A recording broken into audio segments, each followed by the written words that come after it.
Good afternoon. It's just close to lunchtime, but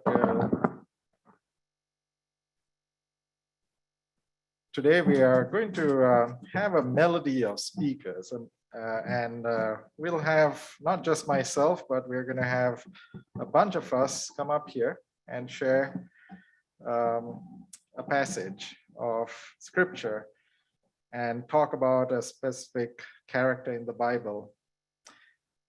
Experience, as they say, is the best teacher. There's nothing quite like being slapped in the face to learn a lesson the hard way. Now, when I mean slapped on the face, I'm not meaning slap, but the lesson that we learn. And there is not a textbook on earth that can do that. Life just has to happen for you to truly understand its pains, its victories, and its complexities. That's why experience is always called the king. But the great thing about experience, the teacher, is no one ever said it had to be yours. The scripture is filled with people just like you and me who have gone through the same challenges as what you and I go through. The shortcut to learning is to dissect the experience of others, because doing that will not only give purpose to their life struggles, but you will also have the pleasure of staying out of harm's way. So that's what we're going to do here today. During our service today, we will discover 4 Bible characters who found themselves in unique situations, yet who still had experiences we can relate to. We will share a mixture of character traits they displayed and a few lessons you can apply for your own lives.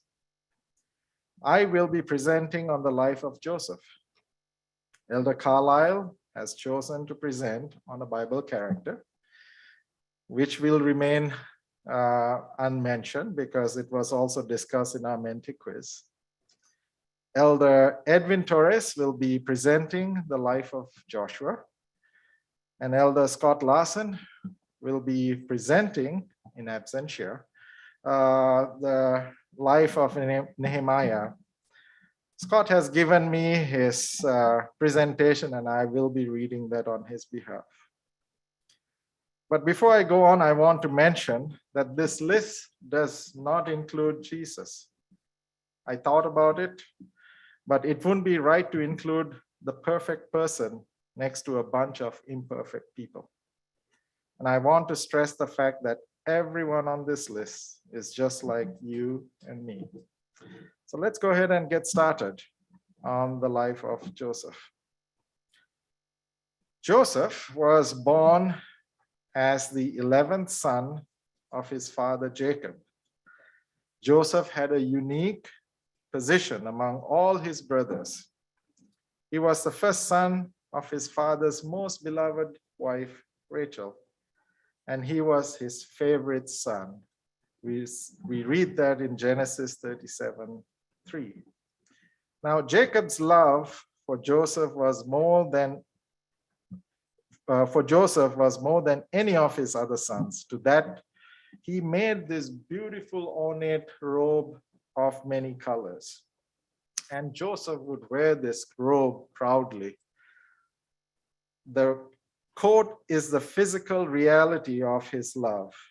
Though Joseph often referred to as the coat of many colors, it would be a coat with long sleeves. Now, how many of us would be able to go and do some garden work or tend to sheep with a beautiful coat?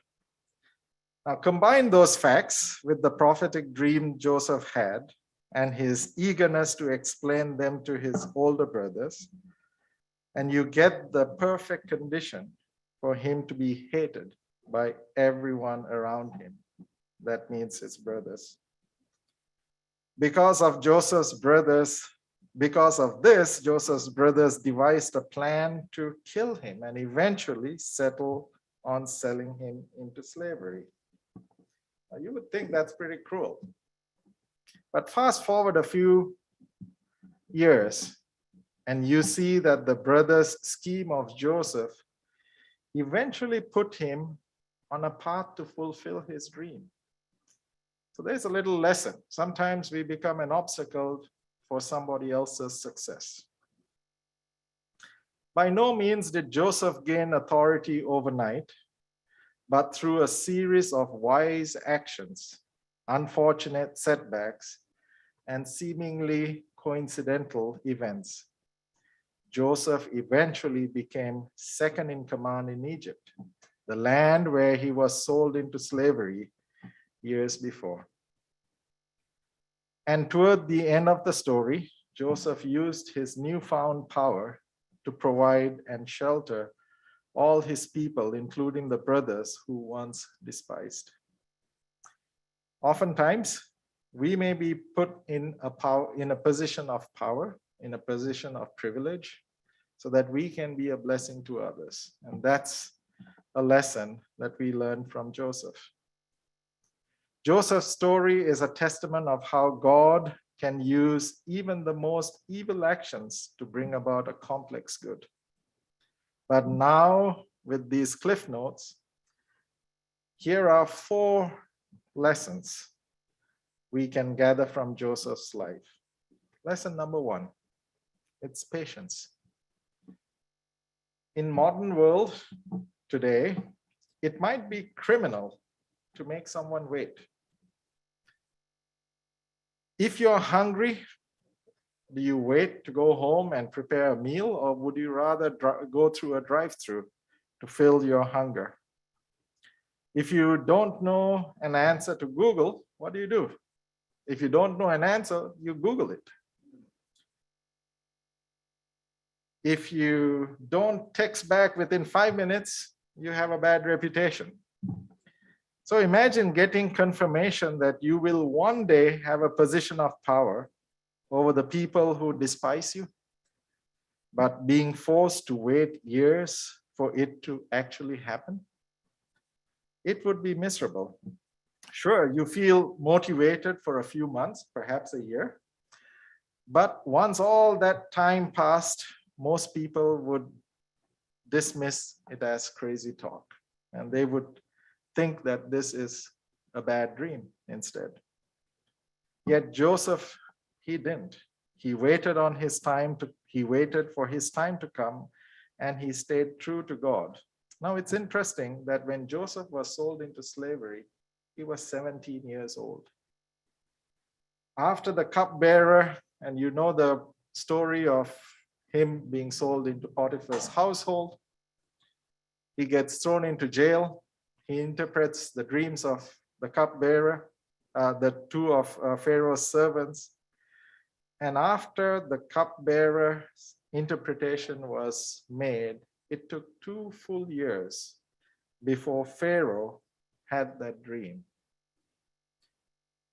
Pharaoh knows that God has made all this known to Joseph. He puts him in charge and seals the arrangement by giving Joseph his signet ring and dressing him up in robes of splendor. So imagine when Joseph was put on that robe, he would have gone back to his childhood of the robe of many colors, his experience. At about this time, he was about 30 years old. He marries the high priest's daughter. So which means from 17 through 30, at the age of 30, he had spent 13 years waiting for this dream to be fulfilled. And so what a true testament of patience and waiting on the Lord. And sometimes it is difficult for us to wait. And what Joseph teaches us today is that we need to have patience. The second lesson that we learn from his life is on faithfulness. It's clear that no matter the circumstance Joseph was in, he knew that God was the one he had to stay faithful to. After Joseph was sold to Egypt, for example, he served under a high-ranking official named Potiphar. And of course, of time, Joseph found favor in his eyes. Joseph eventually rose to have a prominent role in Potiphar's house. And for the first time since he was sold into slavery, it appeared that Joseph was finally on track to fulfilling his dreams. But Potiphar had a wife. The Bible describes Joseph as being handsome in appearance, and Potiphar's wife definitely agreed upon that. She tries to seduce Joseph multiple times, but he refused her advances and said that the act would not only be wrong against her husband, but against God. What is interesting is that the Bible never record Joseph blaming God when he was thrown into prison, or turning away from God during this time of trial, a time when his only apparent avenue to fulfill his dreams were taken away. Joseph wanted to please God no matter what, and his faithfulness allowed him to eventually leave that prison and gain a new position of power. No matter what we go through today in life, friends, there is no excuse to disobey God. Joseph showed us that even when all odds are against him, he still chose to follow God and chose to be obedient and faithful. Lesson 3 is about forgiveness. How could I talk about Joseph and not mention the trait of forgiveness? Even though Joseph's mother died when the younger son Benjamin was born, she probably had most of Joseph's childhood years to teach him important lessons. Forgiveness was one of them. In Genesis chapter 43, we see Joseph's brothers, yes, the same ones who sold him into slavery, come to their unrecognizable sibling to buy grain in the midst of a famine. Joseph had every right to hold a grudge against his brothers. And with his new position in Egypt, there is no telling what kind of punishment he could have enforced. Remember, he was just second to Pharaoh. But after a series of tests and observations that proved his brothers' remorse, Joseph revealed his identity to them, and he later provided for his brothers' household, including his father's. Now remember that without Joseph's willingness to forgive his brothers, he couldn't have been sent ahead to preserve life. And his example shows us that even when others commit evil against us, God can always use it for good. Many would have chosen revenge in this situation, but Joseph chose the opposite. He did this because God planted forgiveness in his heart. His brothers plotted to kill him, put him in slavery, and what did Joseph do? He forgave them. On top of choosing forgiveness, he received his entire family, including all the family members of his brothers, with love. This was always part of God's greater plan. His brothers likely couldn't have predicted this outcome. This just shows how incredible God is and how impactful choosing forgiveness can be. Many relationships stay broken for years because of unwillingness to express apology and forgiveness. It is amazing how well children participate in reconciliation when they are taught at a young age, and it is a lesson that will have lifelong benefits. We all struggle with forgiveness.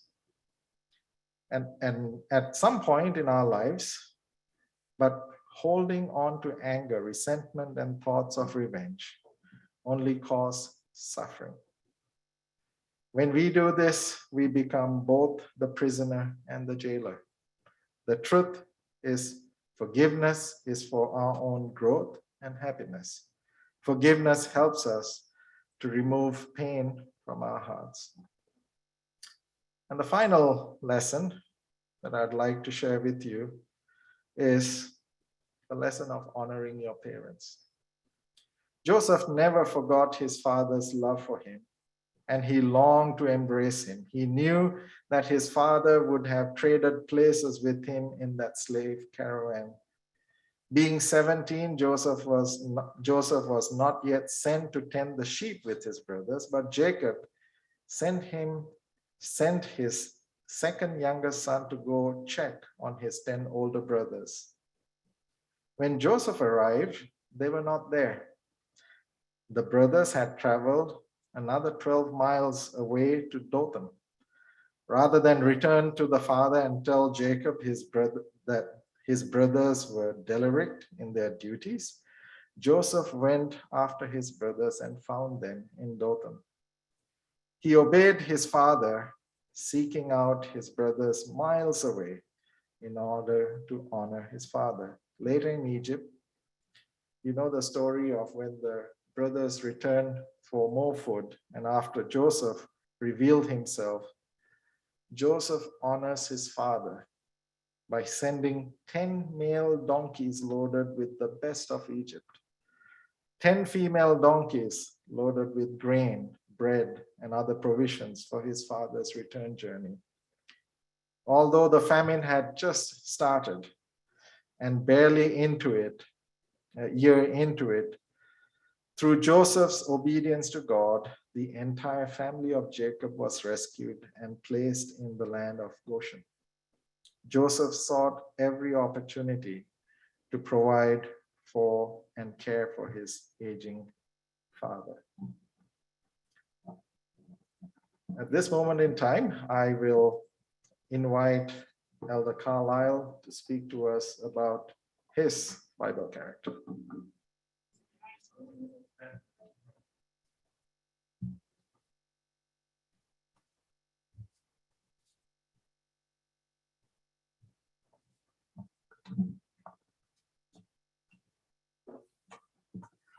Thank you, Neil, and good afternoon, everyone.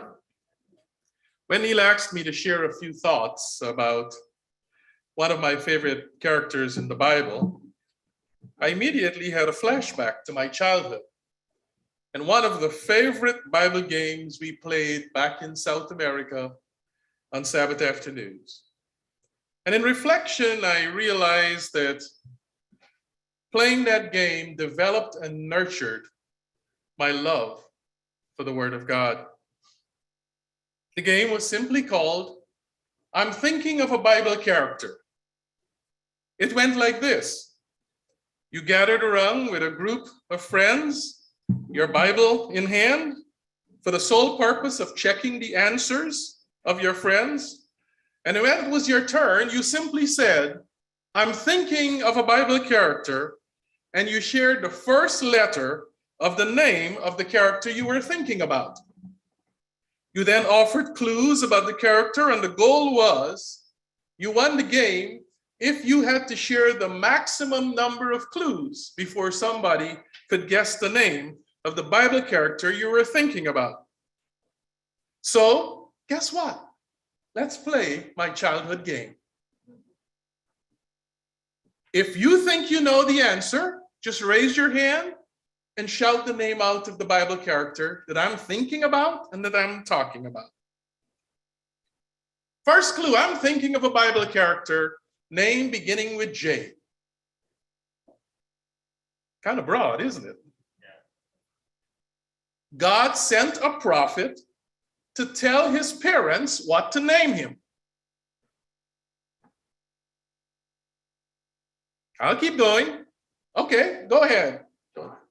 John, no. Good J, but not that one. There's a hand way in the back. Daniel?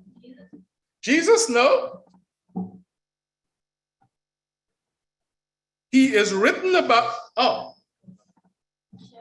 Job, no.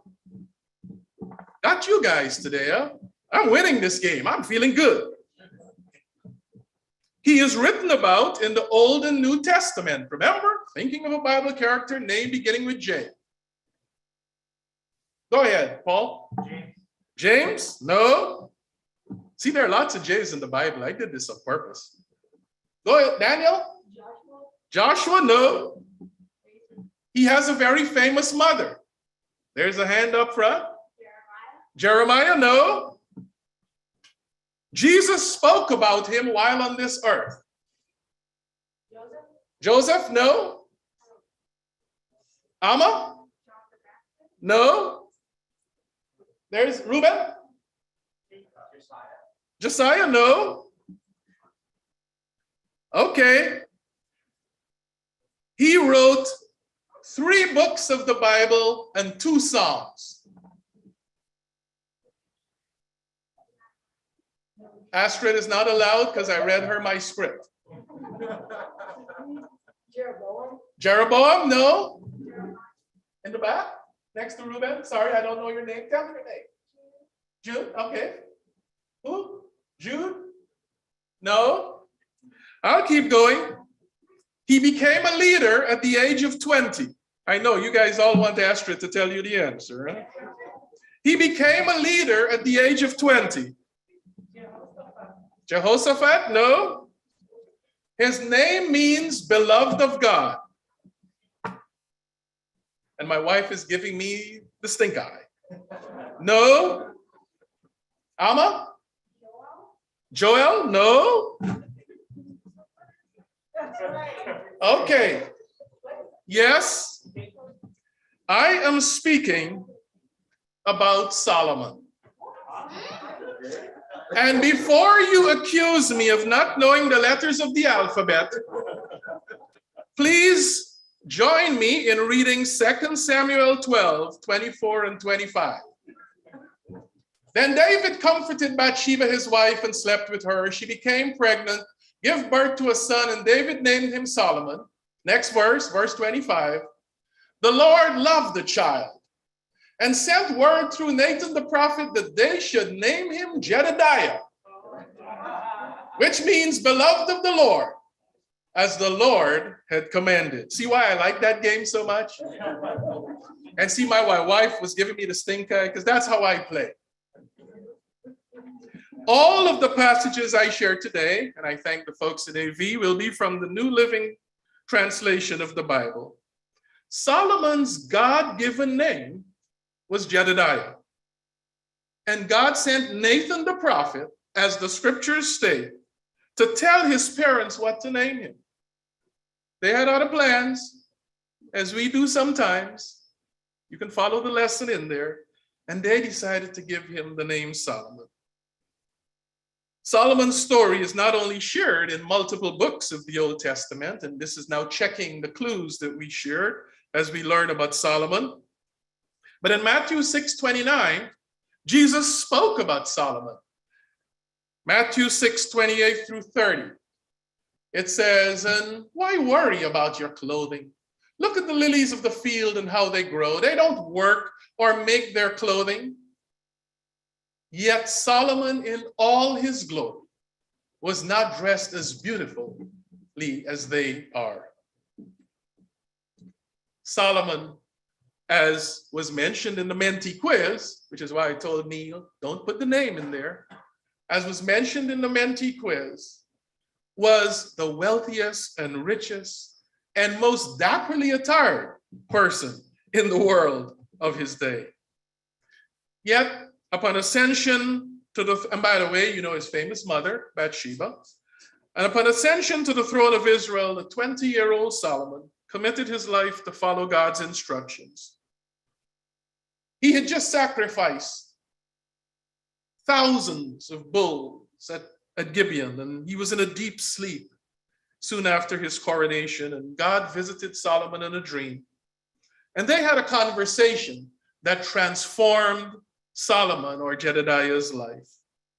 Let's read that story found in the book of the Kings, 1 Kings 3, 5 through 16, and it says that night, The Lord appeared to Solomon in a dream, and God said, "What do you want? Ask, and I will give it to you." Solomon replied, "You showed great and faithful love to your servant, my father David, because he was honest and true and faithful to you. And you have continued to show this great and faithful love to him today by giving him a son to sit on the throne. Now, O Lord, my God, you have made me king instead of my father David, but I am like a little child who doesn't know his way around.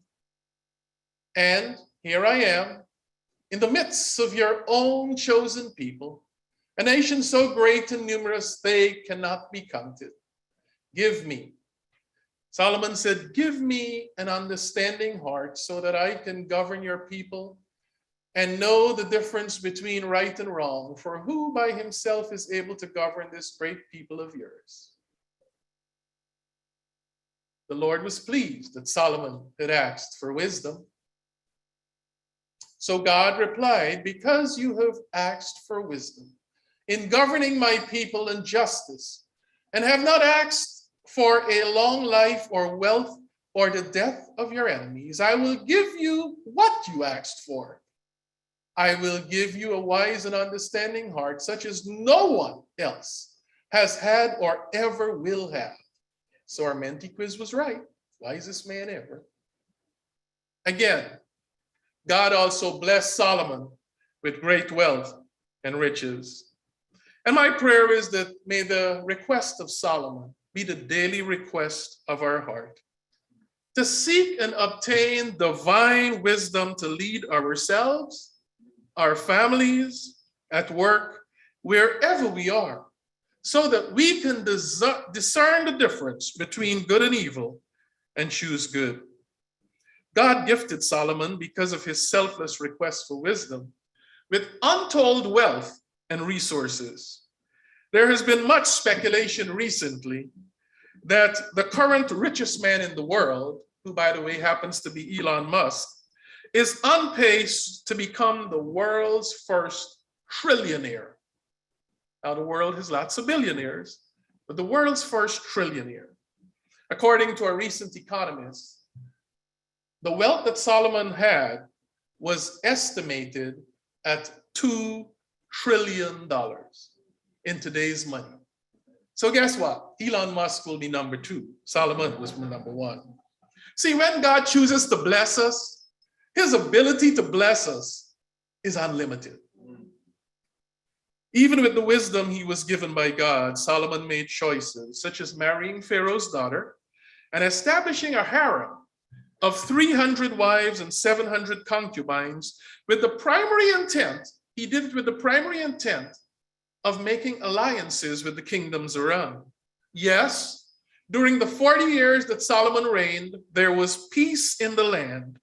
However, the way he elected to achieve it, by these alliances, by marrying or having in his harem the daughters of the rulers and the competitors of the day, was not how God wanted him to do it. And these women and the choices he made turned his heart away from God. He forgot the source of that amazing wisdom that he was given and promised.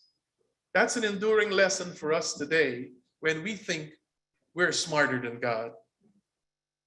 I will end with Solomon wrote the books of, remember, another one of the clues, he wrote 3 books and 2 Psalms.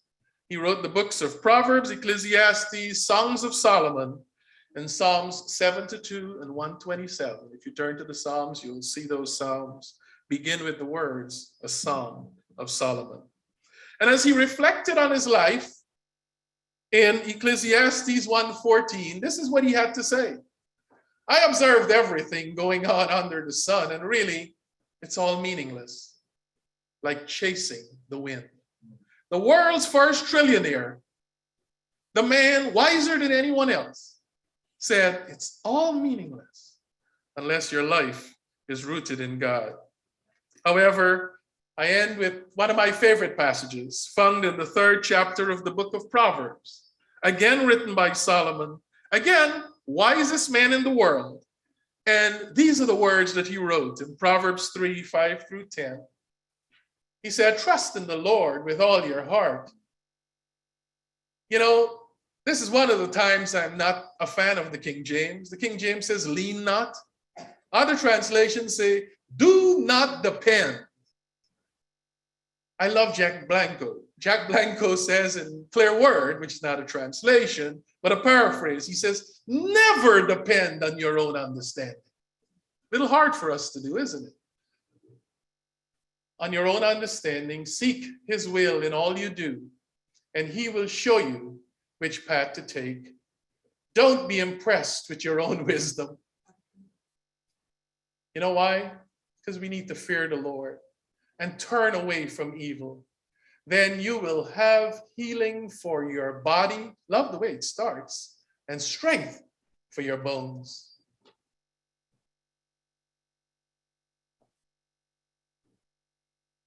And finally, honor the Lord with your wealth and with the best part of everything you produce. Then he will fill your barns with grain, and your vats will overflow with good wine. I'm thinking of a Bible character name beginning with J.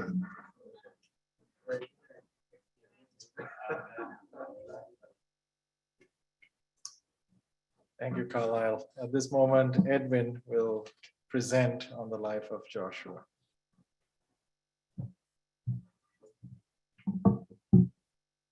Bible character beginning J, huh? Joshua.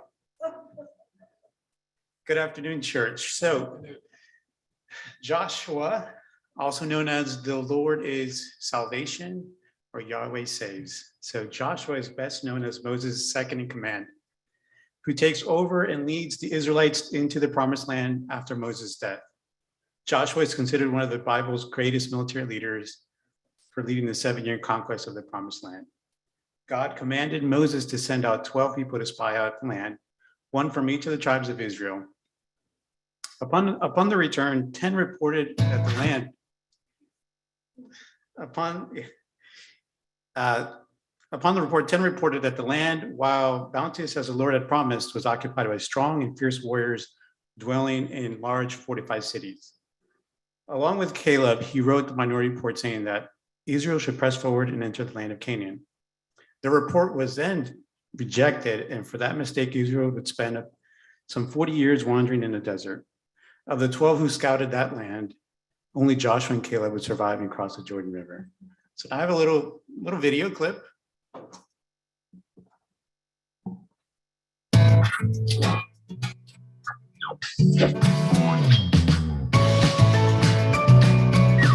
The faithful Hall of Fame, Joshua.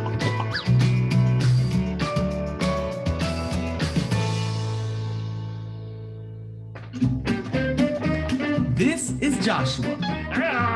Joshua was an Israelite who followed Moses through the wilderness. Joshua learned from Moses as Moses led the Israelites through the Red Sea. And as Moses taught the people about God's law. I see. Arrow, listen up. One day, Moses was talking to the Israelites. He was reminding them of the law and all that God had done for them. Yeah. Now, see here, all you. When Moses had finished giving instructions to the people, he said, I am no longer able to lead you. Hold on. Do not be afraid, for God will neither fail you nor abandon you. Yeah.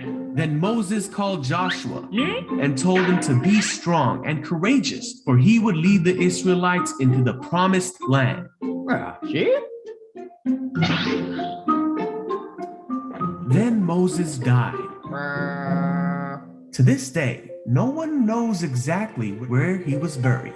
The people and all of Israel mourned. The people of Israel looked to Joshua to lead them, as Moses had told them. There he is. Yeah.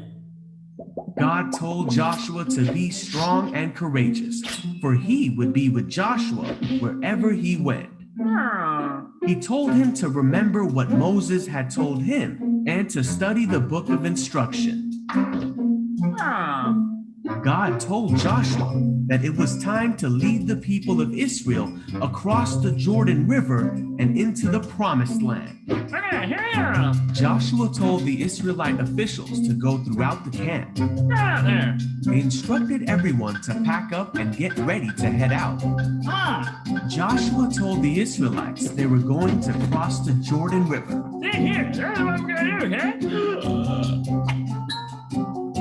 And so Joshua prepared to lead his people as the Lord had commanded. All right, I hope you guys enjoyed that little clip.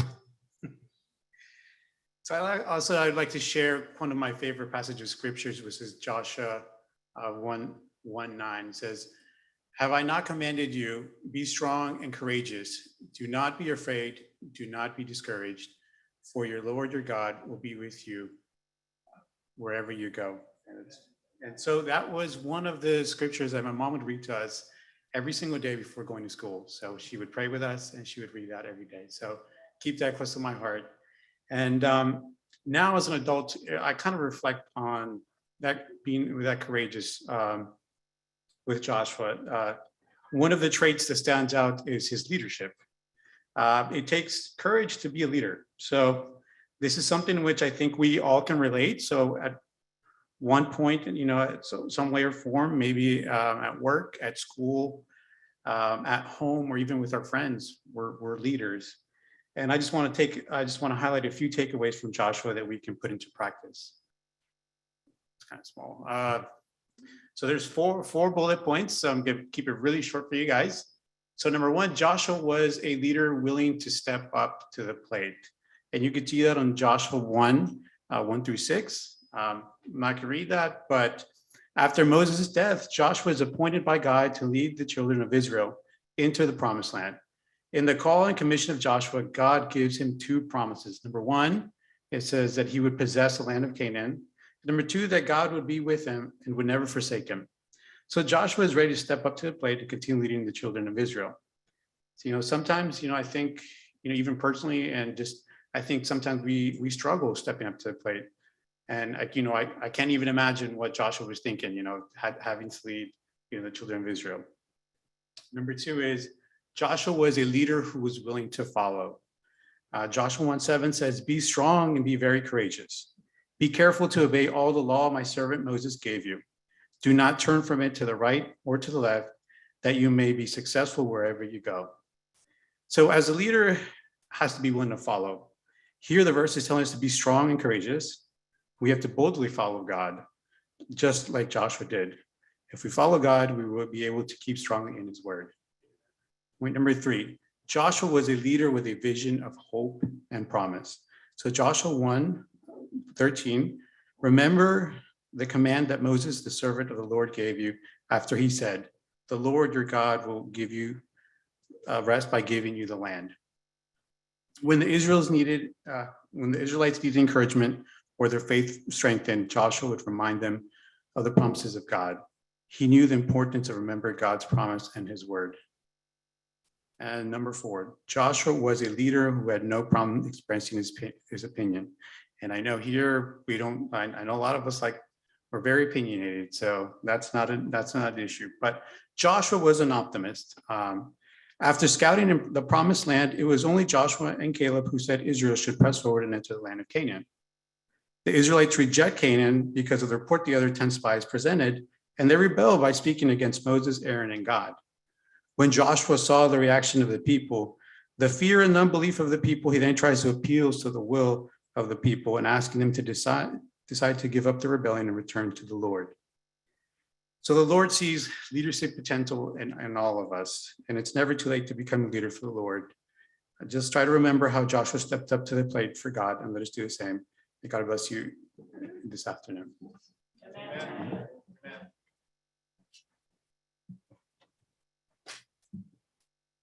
And finally, the person of that Scott Larson decided to write up on is on the character of Nehemiah. Servant leadership is a leadership theory that describes the leader as a servant. This idea is somewhat contradictory on the surface because the leader is not typically viewed as a follower. In this theory, leaders are engaged with their followers as an attitude of service and putting the followers above themselves. In the Bible, there are several examples of servant leaders, most notably Jesus. In this analysis, we will discover servant leadership characteristics of another figure from the Bible that predates Jesus, Nehemiah. So we rebuilt the wall, and all the wall was joined together to half its height, for the people had a mind to work. This is found in Nehemiah 4:6. So Nehemiah in the Bible is called the wall builder. This verse from the Bible is central to the story of Nehemiah. It illustrates the earnest motivation that people of Jerusalem exhibited for the task at hand. The city of Jerusalem was in despair. Its walls and temples were in poor condition, and his heart was burdened on the news. He asked King Artaxerxes for permission to go to Jerusalem and rebuild the city. He did not have the manpower, resources to complete the work, so he persuaded each citizen to work at rebuilding the wall directly in front of their homes. So Nehemiah's servant leadership characteristics. The 10 characteristics of a servant leadership are listening, empathy, healing, awareness, persuasion, conceptualization, foresight, stewardship, commitment to growth of people, and building community. After a thorough reading of the book of Nehemiah, it became very clear that Nehemiah exhibited and demonstrated all 10 of the servant leadership characteristics referenced in the North House text. These characteristics are also referenced by other authors such as Greenleaf and Spears. We will examine only 3 of these characteristics as they relate to Nehemiah's story. The first characteristic Nehemiah possessed was listening.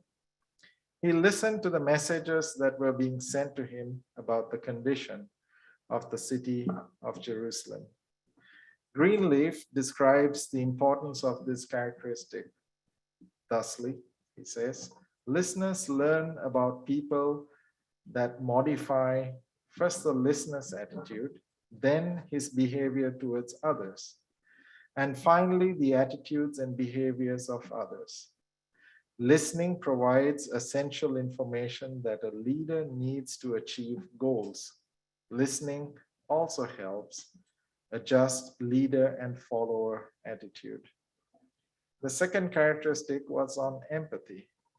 Nehemiah's heart was burdened by hearing the news of the state of the wall in Jerusalem and also of the temple.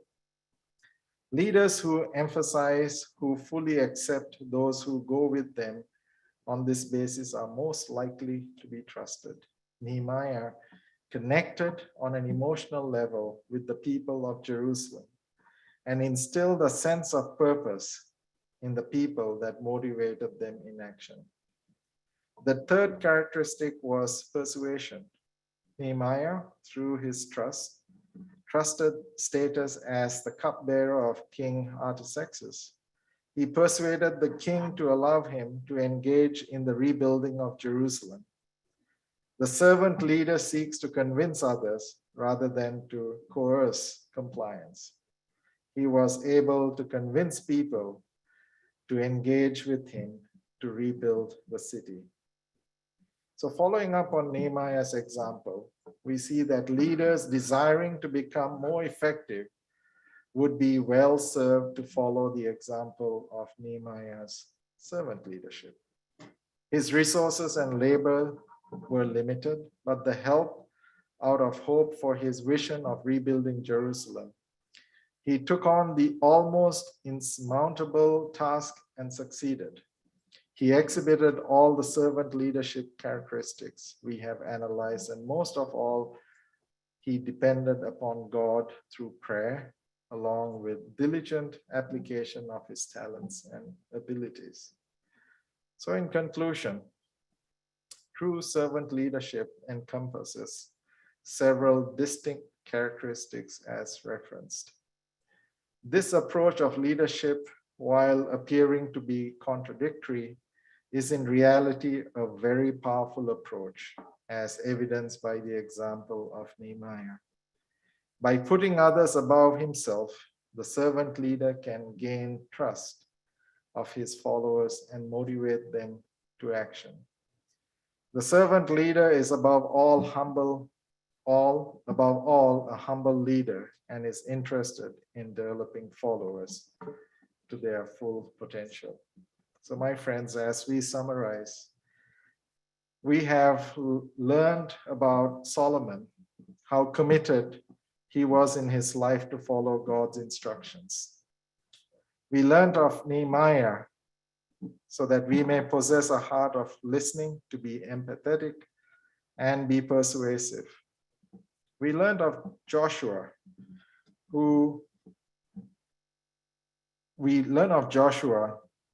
and the way how he took an opportunity to lead, to be leaders in not just our families, but to lead in opportunities that the Lord will provide before us, and to follow in an upright walk with God. In the life of Joseph, we learned to be faithful, patient, to have a heart for forgiveness, and to honor our parents, and to honor our parents. And above all, may we remember that the Bible was given so that we all can learn something new of Jesus. The Bible characters are people like you and me. The Bible was given for us to not be the example, but learn from the examples thereof. And I trust and pray that as we reflect on these characters that we've learned of this afternoon, that we will remember that the Lord, as the Lord who is true and just, the Lord who is gracious and kind, he will not let us beyond what, he will not let us bear temptations or a strife or an experience that we will not be able to handle. For he says, "For I am with you to the ends of this earth." In closing, let us all stand as we sing the song Ancient Words, and I'd like to invite the praise team to come forward.